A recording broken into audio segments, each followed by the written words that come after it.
बिस्मिल्लाहिर्रहमानिर्रहीम। आज तक के मुअज़्ज़ज़ नाज़रीन अस्सलामु अलैकुम। अब किस नंबर 219 मुलाहिज़ा फरमाएं। हम सीधे चले जाएंगे कुतुब शुमाली की तरफ या टांगा निका। क्या उसकी हालत अब ऐसी है कि वो सचमुच कुछ कर सके? मैंने संजीदगी से कहा। वो तकरीबन सेहतमंद है, लेकिन इसलिए हॉस्पिटल में कुछ दिन और रहना चाहती है कि उसे लौट कर घर जाना मंजूर नहीं। गालिब ने कहा। वो समझती है कि घर से फिर निकलना मुश्किल हो जाएगा और स्टाफ रिपोर्टर ने खबर दी है कि मिस नाज़ो बफज़ले खुदा फुल ऑफ एक्शन है। वो तो अकेली भी निकल आती, लेकिन वो जो उसका बेहद चालाक भाई है ना, वो सब समझता है और उसने बड़े सख्त हिफाजती इंतजाम किए हैं। हॉस्पिटल में कमरे के दरवाजे के बाहर एक शख्स मौजूद रहता है जो मुसल्ला भी होता है और सुना है कि साबिक कमांडो है। वो नाज़ो को हाथ पैर तोड़ के मजीद 2 माह के लिए लिटा सकता है। अंदर भी या तो शेख मौजूद रहता है, अमूमन दिन में। रात को उसके अब्बा होते हैं। शेख से यूं निमटना मुश्किल है कि वो हमें फौरन पहचान जाएगा, और उसके अब्बा को नाक आउट करना इसलिए मुश्किल है कि वो एक शरीफ और वज़ेदार आदमी है, बुजुर्ग है। ये सब इतलात इस पैगाम के साथ मिली थी? मैंने हैरानी से कहा, नहीं। वो दरअसल पैगाम मिलने के बाद मैंने कुछ जासूसी की थी। दिल किया तो मजबूर होकर। गालिब ने सर खुजा के खिफत से कहा, फिक्र मत करो दोस्त। मैंने मिर्जा के कंधे पर हाथ मारा। तुमको ऐसे मिलवा देंगे जैसे अब ख्वाबों में मिलते हो। अभी सूरज निकला ही था कि हम नए घर के दरवाजे पर जा उतरे। मैंने पलट कर देखा तो उस्ताद डैडी सोया पड़ा था। वो जाग रहा होता तो इतनी देर खामोश ना रहता और किसी न किसी बात पर उसकी गालिब से झड़प जरूर होती। मैंने दस्तक दी तो मोहसिन आंखें मलता निकला। इतनी सुबह आने की शैला भी सोच नहीं सकती थी। चुनाचे वो भी अपने घर वाले के पीछे फिक्रमंद नजर आई। आखिर ये क्या बदतमीजी है? मोहसिन ने कहा, शुरफा क्या, अभी तो मुर्गे भी सोए पड़े हैं, हम क्या करें? अल्लामा साहब ने फरमाया कि उठो, मेरी दुनिया के गरीबों को जगा दो। मैंने सामान उतारते हुए कहा, लेकिन मैं गरीब नहीं हूं। मोहसिन बोला, मैं अजीबो गरीब हूं, वो मेरा साला है। बोला हो क्या? नहीं, वो पिछली सीट पर मरा पड़ा है, गालिब ने कहा। मैं जगाता हूं उसे, मोहसिन ने कहा और आगे बढ़कर दरवाजा खोला। फिर टैडी के कान पर मुंह रखकर साइरन की तरह आवाज निकाली। टैडी अड़बड़ा कर उठ बैठा। ये क्या हरकत है? उसने कान में उंगली डालकर हिलाते हुए कहा, यह सूरह इसराफील था मुर्दे। गालिब ने कहा, अपनी कब्र से निकला। अंदर पहुंच जाने के बाद हमने मोहसिन को अपनी हिजरत के इगराज़ो मकासद से आगाह किया और सादुराम से तफ्तीश के नतीजे में हासिल होने वाली मालूमात का खुलासा पेश किया।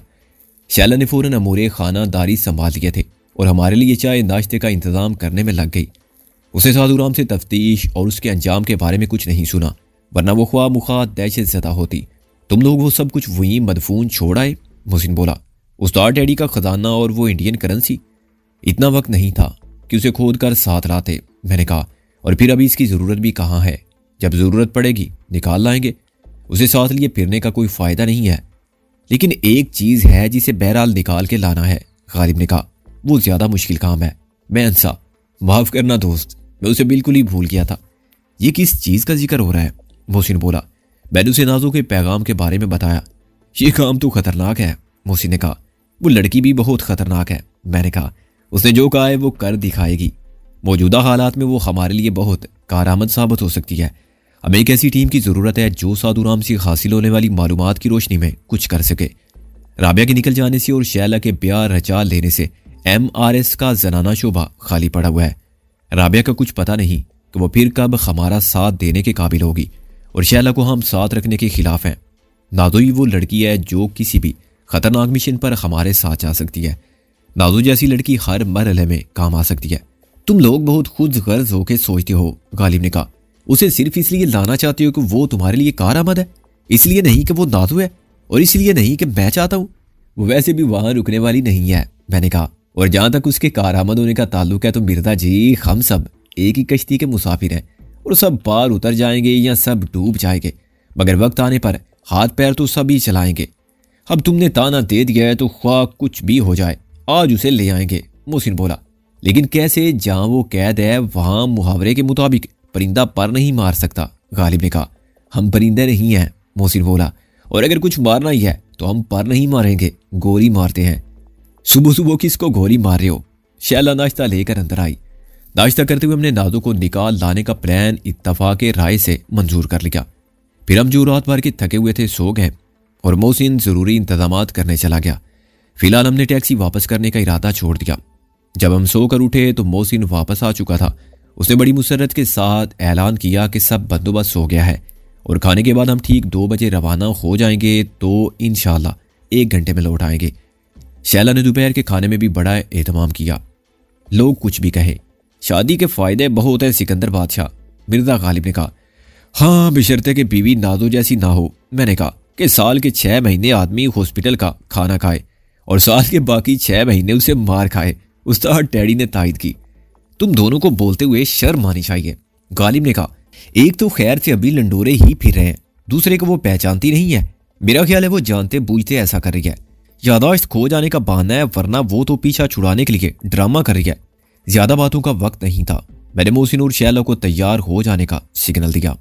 शैला बहुत मुद्दत के बाद हमारे साथ किसी मुहिम में शिरकत के लिए जा रही थी, और अगरचे सही मानों में इसे मुहिम का नाम भी नहीं दिया जा सकता था, क्योंकि नाजो को बरदा और रगबत और सही सलामत हॉस्पिटल से हाईजैक कर लाने में मार धाड़ और कत्ल और खून रेजी का इम्कान नजर नहीं आता था। जब शैला ने नर्स का लिबास पहना तो सबसे ज्यादा मोहसिन के दिल पर असर हुआ। दिल चाहता इसी वक्त बीमार होकर यहीं लंबा लेट जाऊं। उसने नहायत रोमांटिक आप भरकर कहा। लेट जा, नर्स सिर्फ तीमारदारी कर सकती है। मैंने कहा, इलाज तो मैं ही करूंगा ना, और मेरा तरीका इलाज ऐसा है कि आइंदा होने वाले इमराज भी भाग जाते हैं और मरीज को मैं भागने नहीं देता। अच्छे ही साहो, मरीजों का ख्याल अच्छा है, गालिब ने कहा। अरे भाई, मरीज यहाँ नहीं, म्यू हॉस्पिटल में चश्मे भरा है। इन मियाँ बीवी का तो फर्स्ट ईयर है, फर्स्ट ईयर फूल शोर ऐसी बातें करते हैं और बीवियां उनसे ज्यादा अहमक के खुश होती हैं। तुम लोग जाओ वरना निकाले जाओगे। चायन भाई का जंबू जेट गली के रनवे पर लाया गया तो हाईजैकर जिनकी तादाद 4 थी फौरन उसमें सवार हो गए। मैं एक डॉक्टर के रूप में स्पेशलिस्ट लगता था। मैंने शेव करना तो छोड़ रखा था, चुनाचे मेरी दाढ़ी एक मुश्त के लगभग हो गई थी, मगर झाड़ जिनकार नहीं थी। नफासत से तराशी हुई ऊपर से बालों की बड़ी हुई कलमों से मिल जाती थी। मोहसिन के मशवरे पर मैंने हाइड्रोजन पर एक साइड से स्याह रंग को सुनहरी माइल पूरा कर लिया। मेरे सर के बाल पहले तो दरवेशों जैसे हो गए थे, फिर मैंने एक हेयर आर्टिस्ट के मशवरे से इन बालों को दरमियान से बनाना शुरू किया और गुद्दी पर से बढ़ा लिया। रवानगी से चलने में पहले मैंने आंखों में नीले रंग के कॉन्टैक्ट लेंस लगाए तो बकौल मिर्जा गालिब में बलून फरंगी नजर आने लगा। गाउन और गले में स्टेथोस्कोप डालकर मेरे लिए बी हॉस्पिटल के सैकड़ों जूनियर और सीनियर डॉक्टरों की भीड़ में शामिल हो जाना कोई मसला नहीं था, खुसूसन इस हालत में कि एक मुकम्मल दर्स मुकम्मल साजो सामान के साथ हमरा हो। गालिब को उम्दन टीम से ड्रॉप कर दिया गया। उसका हर जगह हमारे साथ नजर आना और हर जारी वारदात पर पाया जाना दानिशमंदी के तकाजों के खिलाफ था। वो पस मंजिर में रहते हमारी बहुत ज्यादा मदद कर सकता था। अखबारी दुनिया से पुराने ताल्लुक के बायस उसके बरासम और असर व रसूख का दायरा बहुत वसी था और वो हर जगह से खबरें ला सकता था। गालिब को हमरा ना ले जाने की असल वजह यही थी, मगर डैडी ने कहा कि वो मुजस्सम आशिक है और नाजू को देखती उसकी अकल घास चरने चली गई तो वो ओल फुल बकने लगेगा और सबका कूंडा कर देगा। गालिब ने जवाब में कहा कि अकल आखिर बैन से बड़ी चीज है, घास नहीं खाएगी तो भूसा खाएगी, मगर जिसके सर में पहले ही अकल की जगह भूसा भरा हुआ हो उस जानवर को खुद घास खानी चाहिए। उनकी लड़ाई मोहसिन ने टैक्सी स्टार्ट करके खत्म कर दी। म्यू हॉस्पिटल के अंदर पहुंचकर टैडी ने मोहसिन की जगह ली। इसने मुझे इमरजेंसी के गेट पर उतारा, फिर टैक्सी को वापस ले गया और उसी ब्लॉक के पीछे शैला को उतार दिया। शैला के हाथ में ट्रे थी जिसमें चंद शीशियां, एक प्याली में रुई और थर्मामीटर वगैरह मौजूद थे। उसकी और मेरी मुलाकात इमरजेंसी वार्ड के अंदर यूं हुई कि बरामदे के पिछले हिस्से से वो नमूदार हुई और दूसरी जानिब से मैं। वो दाईं जानिब मुड़ी और मैं बाईं तरफ मुड़ा। तकरीबन एक ही जगह हम साथ हो गए। इस तरह के किसी को एहसास तक नहीं हो सका, हालांकि वहाँ इमरजेंसी केस आ रहे थे। उनके साथ पुलिस वाले और लवाकिन जमा थे, डॉक्टर, नर्सें, वार्ड बॉय, सब का इज्तिमा था। लेकिन सबकी मसरूफियत और इनामात का या अफरा तफरी का ये आलम था कि किसी को किसी की तरफ देखने की फुर्सत ना थी और ना ज़रूरत। मातहत नर्सों की तरह शैला मुझसे 2 कदम पीछे थी और मैं डॉक्टरों की सी शान बेनियाजी से किसी तरफ नजर उठा के देखे बगैर चलता गया।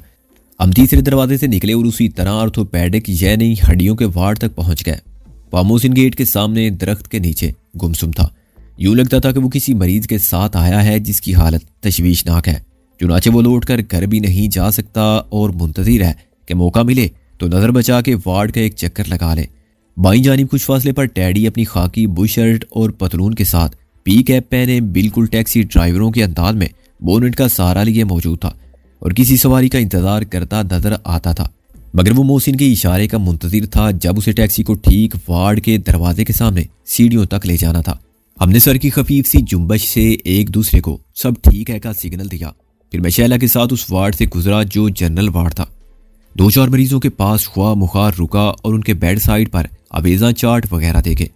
एक मरीज को तसल्ली दी जो बहुत शोर कर रहा था, और दूसरे की शिकायत सुनी जिसे सबसे गिला था, नर्सों से डॉक्टरों तक और नाकस दवाओं से खराबी तकदीर तक। उस वार्ड से निकलते ही सेमी प्राइवेट वार्ड शुरू हो गए, जहाँ कमरे में 2 मरीज रखे जा सकते थे। मैंने पूरे एतमाद के साथ 7 नंबर के कमरे का दरवाज़ा खोला और अंदर दाखिल हो गया।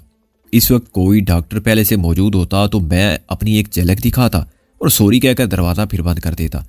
दूसरा डॉक्टर यही समझता कि मैं गलती से 7 नंबर में दाखिल होने वाला था, लेकिन अंदर नाजों के अलावा सिर्फ एक औरत थी जो गालिबन किसी हादसे का शिकार थी।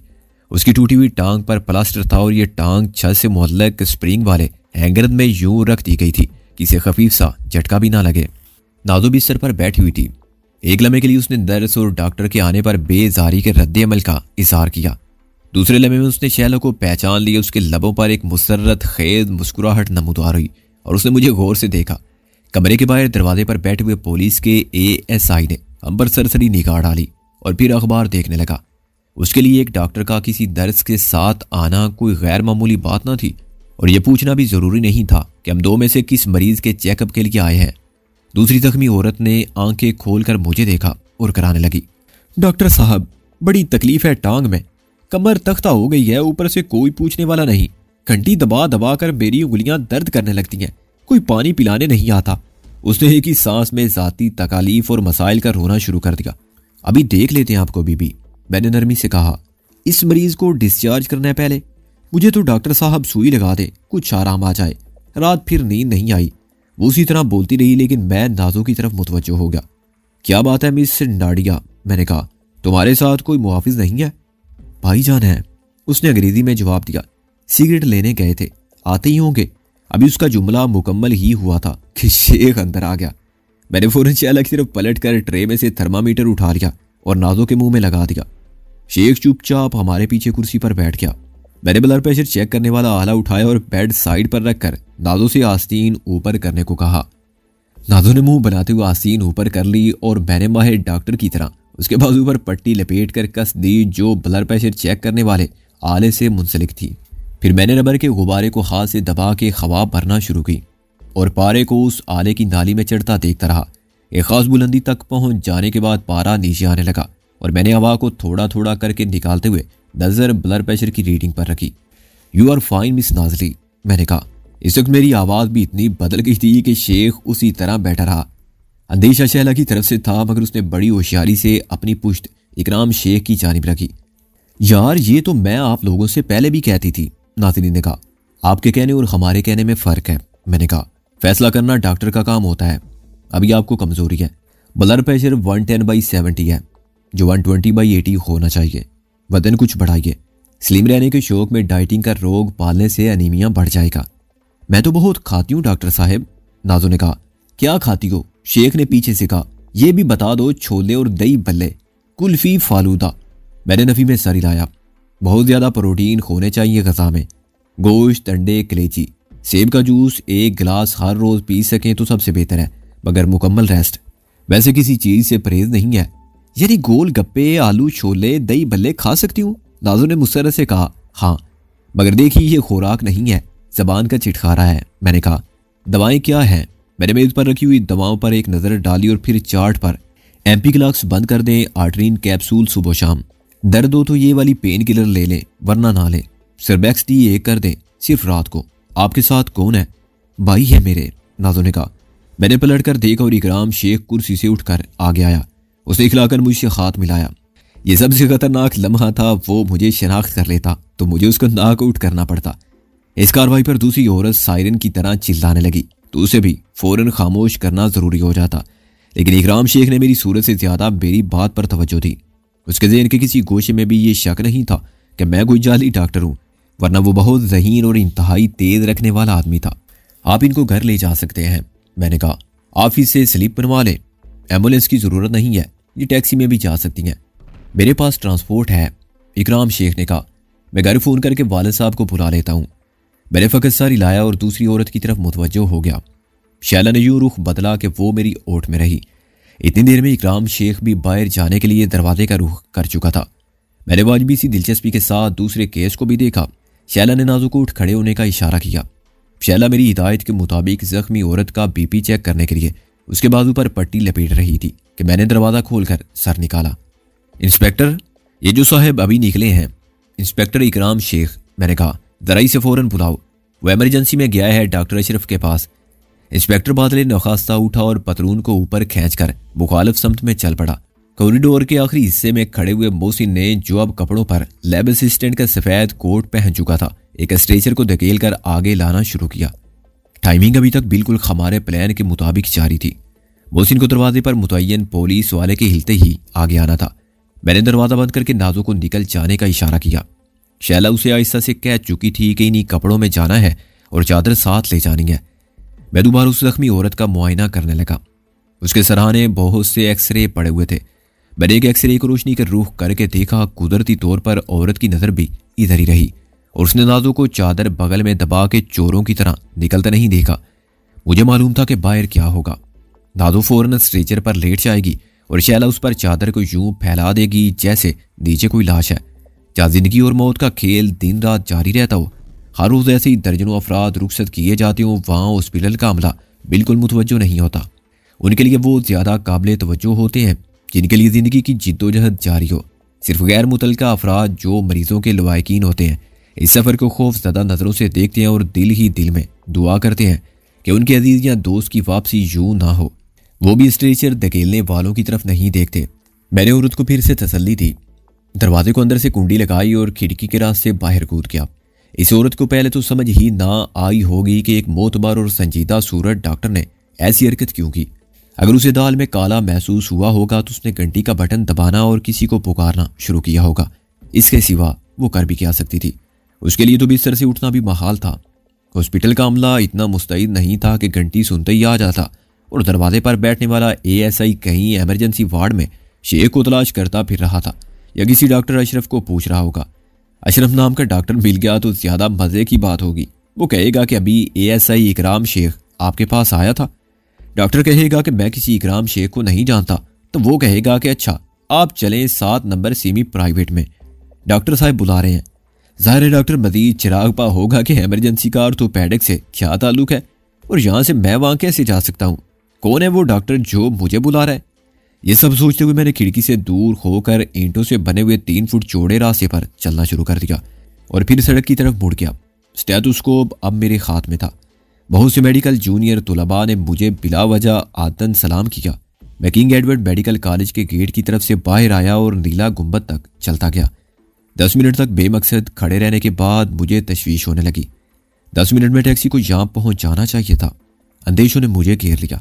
कहीं शैला और मोहसिन का इस वक्त तो इकराम शेख से आमना सामना नहीं हो गया जब वो स्ट्रेचर को धकेलते जा रहे थे।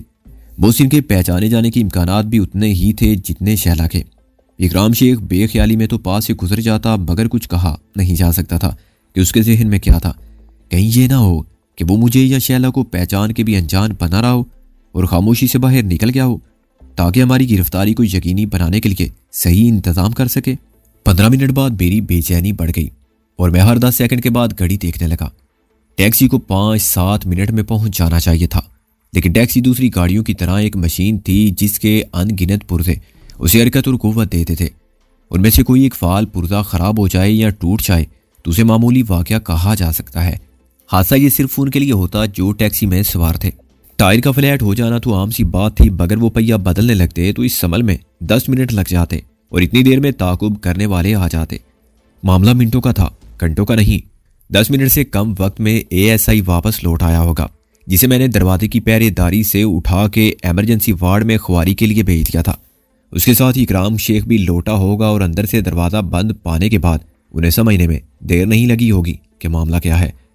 दरवाज़ा तोड़ना ज़्यादा मुश्किल था। इकराम शेख भी पिछली तरफ जाकर खिड़की के रास्ते कमरे में पहुंचा होगा और वहाँ उस मोटी औरत ने सब कुछ बता दिया होगा जो एक टांग झूले में रखे लेटी हुई थी। यह तफ्तीश तो बाद में होगी कि वो डॉक्टर कौन था और वो नर्स कौन थी। इकराम शेख फौरन समझ जाएगा और अपनी बहन को अगवा करके ले जाने वालों को गोली मार देने के लिए दौड़ेगा। अब 20 मिनट हो चुके थे। मेरे वसवसे यकीन में बदलने लगे कि मोहसिन और टैडी के साथ कोई ऐसी बात हुई है जिसने उन्हें रोक लिया या फिर प्लान बदल के किसी और समत में निकल जाने पर मजबूर कर दिया। मैंने चंद सेकंड तक सोचा और फिर वापसी का फैसला किया। मुझे देखना था कि वो निकल चुके हैं या अंदर ही फंस गए हैं। दूसरी सूरत में मुझे उनकी मदद करना थी और हर तरह उनको गिरफ्तार होने से बचाना था, वरना वो उन पर बहुत संगीन इल्ज़ामात आयद कर देते। और एक तरफ तो नए नवेले मियाँ बीवी आज रात अपने बेडरूम की बजाय हवालात में बसर करते, तो दूसरी तरफ नाजो को घर ले जाकर सख्त हिफाजती इंतजामात के साथ कैद कर दिया जाता।